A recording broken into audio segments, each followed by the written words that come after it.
Hi, my name is Jaden, and today I'll be talking about aggregate demand and the economic boom it causes in the economy. First, let's look at what aggregate demand is. Aggregate demand is effectively the total spending of an economy. An increase in aggregate demand will drive rapid growth in production and income. To visualize this, I'll use the aggregate demand, aggregate supply model, and I will apply it to one of the most famous expansions in history, the United States during the 1920s. An economic boom is triggered when the aggregate demand curve shifts to the right. This happens when consumers, businesses, or the government start spending more.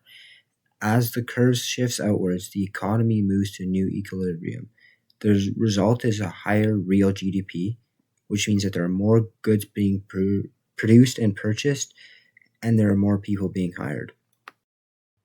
The first driver of the 1920s boom was private consumption. This era saw the birth of consumer credit. For the first time, average Americans could buy now and pay later.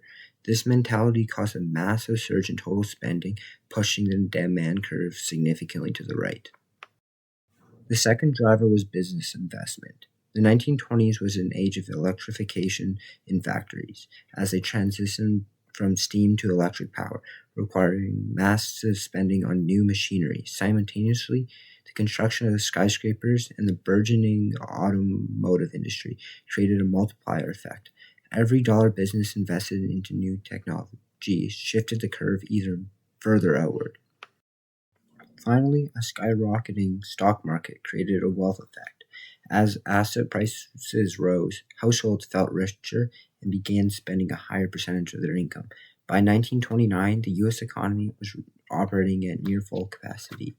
The aggregate demand, aggregate supply model shows us that this decade of roaring growth was the direct result of the shifts happening in total spending and in aggregate demand. The Roaring Twenties demonstrated that when innovation meets consumer confidence, the shift in aggregate demand can cause an economy to reach new heights. Thank you for listening to my presentation.